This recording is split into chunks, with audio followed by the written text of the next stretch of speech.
بسم اللہ الرحمن الرحیم یا ایہا الذین آمنوا اتقوا اللہ ولتنظر نفس ما قدمت لغد واتقوا اللہ ان اللہ خبیر بما تعملون۔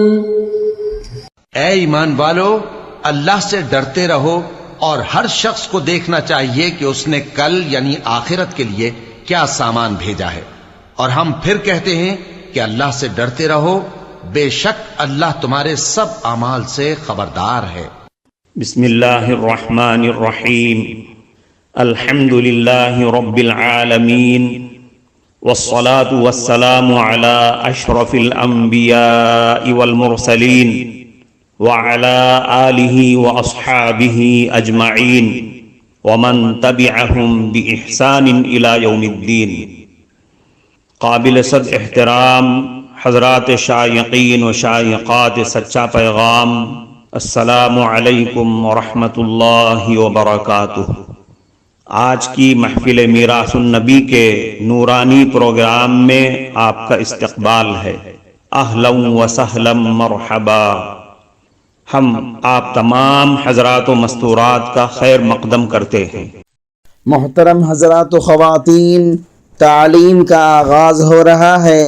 سب سے پہلے آداب تعلیم کا لحاظ کرتے ہوئے تعلیم کی طرف متوجہ ہو جائیں۔ پورے دھیان سے سننا، عمل کی نیت سے سننا اور تبلیغ کی نیت سے سننا، یعنی سنی ہوئی باتیں دوسروں تک پہنچانے کے جذبے سے سننا۔ چند خاص آداب تعلیم ہیں، امید ہے کہ آپ حضرات ان آداب کا ضرور خیال رکھیں گے۔ جزاکم اللہ۔ بسم اللہ الرحمن الرحیم۔ جو لوگ سونا چاندی جمع کر کے رکھتے ہیں، ان کو اللہ کے راستے میں خرچ نہیں کرتے، آپ صلی اللہ علیہ وسلم ان کو ایک بڑی دردناک سزا کی خبر سنا دیجئے۔ یہ اللہ رب العزت کا حکم ہے۔ ان کو دوزخ کی آگ میں تپایا جائے گا، ان مالوں کو دوزخ کی آگ میں تپایا جائے گا، پھر ان سے ان لوگوں کی پیشانیوں اور ان کی گردنوں اور ان کی پشتوں کو داغ دیا جائے گا۔ یہ ہے وہ مال جس کو اپنے واسطے جمع کر کے رکھا تھا، اب جمع کرنے کا مزہ چکھو۔ کون ہے جو دوزخ کی آگ کو برداشت کرے، جبکہ دنیا کی آگ جہنم کی آگ کے مقابلے میں 70 گنا کم ہے۔ اس کی تپش اور سوزش کا یہ عالم ہے، تو جہنم کی آگ کیسی ہوگی؟ اللہ ہی کو معلوم ہے، اس لیے اس سے بچنے کی آج ہی فکر کریں۔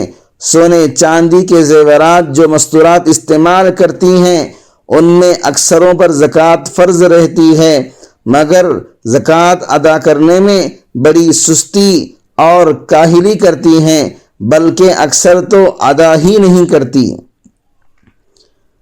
زکوٰۃ نہ دینے والوں کے حق میں خلیفہ اول کی شدت۔ حضرات صحابہ اور صحابیات کو زکوٰۃ کی ادائیگی کی بڑی فکر رہا کرتی تھی۔ حضور صلی اللہ علیہ وسلم کے وصال کے بعد بعض لوگوں نے زکوٰۃ دینے سے انکار کیا، تو صدیق اکبر رضی اللہ عنہ نے فرمایا کہ جو آدمی حضور صلی اللہ علیہ وسلم کے زمانے میں اونٹ کے ساتھ ساتھ اس کی رسی بھی زکوٰۃ میں دیا کرتا تھا، اور آج صرف اونٹ دے گا، رسی دینے سے انکار کرے گا، تو ابو بکر اس سے بھی جہاد کرے گا۔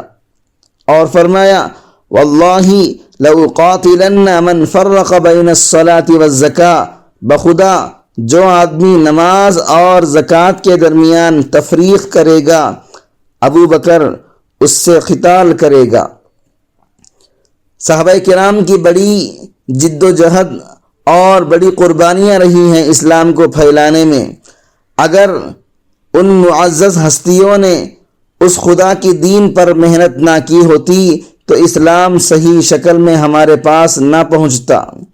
الغرض زکوٰۃ بہت اہم چیز ہے، جس کے پاس سونے چاندی کے زیورات یا نقد روپیے ہوں یا مال تجارت ہو تو اس کی زکوٰۃ ادا کیا کریں، ورنہ آخرت میں سزا بھگتنے کے لیے تیار ہو جائیں۔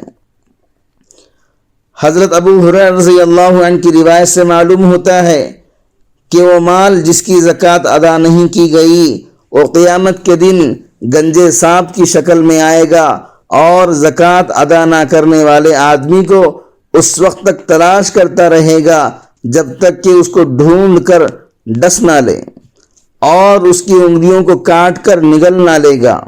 خاص طور سے انگلیوں کا ذکر ہے، اس لیے کہ مالک نے ہاتھ سے مال کمایا اور اس کو جمع کر کے رکھا تھا۔ حضرت ابو ہریرہ رضی اللہ عنہ سے روایت ہے کہ رسول اکرم صلی اللہ علیہ وسلم نے ارشاد فرمایا، تم میں سے جمع کیا ہوا مال قیامت کے دن گنجے سانپ کی شکل میں آئے گا، اس کا مالک اس سے بھاگے گا اور وہ اس کو ڈھونڈتا ہوا ہوگا، یہاں تک کہ جب اس کو پالے گا تو اس کی انگلیوں کو لقمہ بنا لے گا۔ ایک روایت سے معلوم ہوتا ہے جس مال کی زکوٰۃ ادا نہ کی گئی، اللہ تعالیٰ قیامت کے دن اس مال کو سانپ کی شکل دے کر مالک کے گلے میں بطور توق ڈال دیں گے اور وہ سانپ ڈستا رہے گا۔ چنانچہ عبداللہ ابن مسعود رضی اللہ عنہ سے منقول ہے، رسول اکرم صلی اللہ علیہ وسلم نے ارشاد فرمایا، ما من رجل لا يؤدي زکاة ماله الا جعل الله يوم القیامة في عنقه شجاعا۔ پھر آپ صلی اللہ علیہ وسلم نے اس کی تاکید کے لیے یہ آیت کریمہ تلاوت فرمائی، وَلَا يَحْسَبَنَّ الَّذِينَ يَبْخَلُونَ بِمَا آتَاهُمُ اللَّهُ مِنْ فَضْلِهِ هُوَ خَيْرًا لَهُمْ بَلْ هُوَ شَرٌّ لَهُمْ سَيُطَوَّقُونَ مَا بَخِلُوا بِهِ يَوْمَ الْقِيَامَةِ۔ جو لوگ زکوٰۃ ادا نہیں کرتے قیامت کے دن وہی لوگ سب سے زیادہ خسارے اور گھاٹے میں ہوں گے۔ جن جانوروں کی زکوٰۃ ادا نہ کی گئی وہ جانور قیامت کے دن اپنے مالکوں کو اپنے کھروں سے روندیں گے اور سینگوں سے ٹکر ماریں گے، اور باری باری یہ روندنا اور ٹکر مارنا جاری رہے گا یہاں تک کہ لوگوں کے درمیان فیصلے کر دیے جائیں۔ چنانچہ حضرت ابو ذر غفاری رضی اللہ عنہ سے روایت ہے کہ رسول اکرم صلی اللہ علیہ وسلم کے پاس میں آیا، حضور صلی اللہ علیہ وسلم کعبے کے سائے میں تشریف فرما تھے۔ جب آپ صلی اللہ علیہ وسلم نے مجھے دیکھا تو فرمایا، ہم الاخسرون ورب الکعبۃ یوم القیامہ، رب کعبہ کی قسم قیامت کے دن وہی لوگ سب سے زیادہ گھاٹے میں رہنے والے ہیں، یعنی جو مال کو جمع کر کے رکھتے ہیں، اللہ کی راہ میں خرچ نہیں کرتے۔ اللہ تعالیٰ فرماتے ہیں، جس نے مال کو جمع کیا اور اس کو سمیٹ کر رکھا، یہ خیال کرتا ہے کہ اس کا یہ مال ہمیشہ اس کے ساتھ رہے گا، ہرگز نہیں، اس کو حطمہ میں ڈال دیا جائے گا۔ اور آپ کو کیا معلوم ہے حطمہ کیا چیز ہے؟ اللہ کی سلگائی ہوئی آگ ہے جو دلوں کو جا پہنچتی ہے۔ مال اور دولت فانی چیز ہے، آج کسی کے پاس ہے تو کل کسی کے پاس۔ ایک مسلمان کا کام یہ ہے جان و مال اللہ کی دی ہوئی امانت تصور کرے، اور امانت کا ضابطہ یہ ہے کہ مطالبے کے وقت امانت صاحب امانت کے سپرد کر دیا جائے۔ اللہ تعالیٰ ارشاد فرماتے ہیں، ان اللہ اشتری من المؤمنین انفسهم واموالهم بان لهم الجنہ، بلا شبہ اللہ تعالیٰ نے مومنین سے ان کی جانوں اور مالوں کو جنت کے بدلے میں خرید لیا ہے۔ یہ مال ہمارا مال نہیں ہے بلکہ اللہ تعالیٰ ہی کا ہے۔ اس کو خرچ کرنے میں اور زکوٰۃ کو ادا کرنے میں کبھی بھی پسے پیش نہیں کرنا چاہیے، بلکہ خوش دلی کے ساتھ بشاشت سے زکوٰۃ ادا کرنا چاہیے۔ محترم ناظرین کرام، اس دینی اور ایمانی بیان کو سننے کے دوران ہی اس کو لائک کر دیجئے اور شیئر بھی کر دیجئے تاکہ دوسرے بھی اس سے فائدہ اٹھا سکیں۔ اللہ آپ کو جزائے خیر عطا فرمائے۔ امام ربانی حضرت گنگوہی رحمۃ اللہ علیہ فرماتے ہیں کہ حضور صلی اللہ علیہ وسلم پر اس وقت تارکین زکوٰۃ کے احوال منکشف ہو رہے تھے، اور وہاں کوئی ایسا آدمی نہیں تھا جس سے آپ صلی اللہ علیہ وسلم گفتگو فرما رہے ہوں۔ جب حضرت ابو ذر رضی اللہ عنہ نے یہ ارشاد سنا تو انہیں خیال آیا کہ شاید مجھ سے کوئی حرکت صادر ہو گئی ہے، کوئی کوتاہی ہو گئی ہے، شاید میرے بارے میں کوئی وحی نازل ہوئی ہے۔ اس لیے ڈرتے ڈرتے پوچھا، منہم فداک ابی و امی، کون ہے وہ جو گھاٹے میں رہنے والے ہیں؟ میرے ماں باپ آپ پر قربان۔ رسول اکرم صلی اللہ علیہ وسلم نے ارشاد فرمایا، ہم الاکثرون، گھاٹے میں رہنے والے بڑے دولت مند ہیں۔ حضرات فقہا کے نزدیک اس سے صاحب نصاب مراد ہیں، مگر جو اس طرح اور اس طرح کریں۔ اور حضور صلی اللہ علیہ وسلم نے لب بھر کر اپنے سامنے اپنے دائیں جانب اور اپنی بائیں جانب ڈالنے کا اشارہ کیا، یعنی خیر کے کاموں میں خرچ کرنے والے مالدار مستثنی ہیں، باقی سب مالدار گھاٹے میں رہنے والے ہیں۔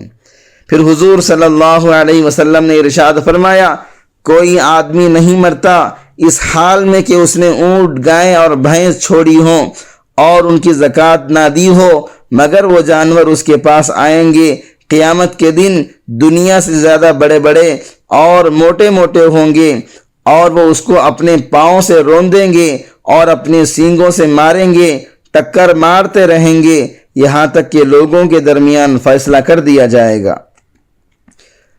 زکوٰۃ کی ادائیگی میں عورتیں زیادہ کاہل اور سستی کرتی ہیں، اور مردوں کے مقابلے میں عورتیں مال سے زیادہ محبت کرتی ہیں۔ ہاں، کچھ اللہ کی بندیاں ایسی بھی ہیں جو یقیناً پابندی کے ساتھ خوش دلی سے زکوٰۃ ادا کرتی ہیں، مگر اکثر کا یہ حال نہیں ہے۔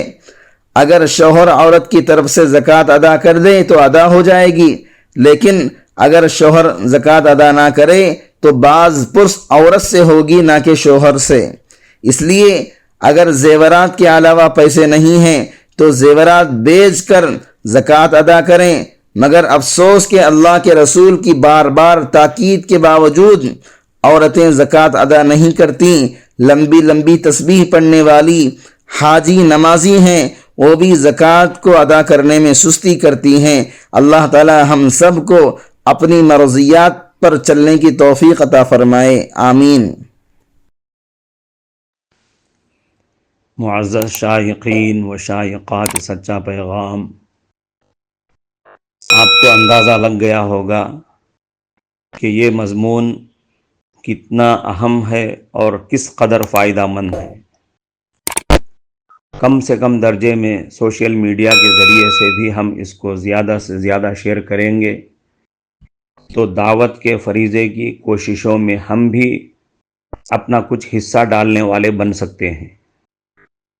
لہٰذا زیادہ سے زیادہ اس کو عام کریں تاکہ پوری دنیا کے ہندوؤں کی غلط فہمی دور ہو جائے اور انہیں یہ زمینی حقیقت معلوم ہو جائے، اور وہ اپنے اصل مذہبی لیڈر پیغمبر آخر الزماں حضرت محمد الرسول اللہ صلی اللہ علیہ وسلم کو ماننے پر مجبور ہو جائیں اور کلمہ پڑھ کر آپ کے ساتھ ساتھ وہ بھی جنت میں جانے والے بن جائیں۔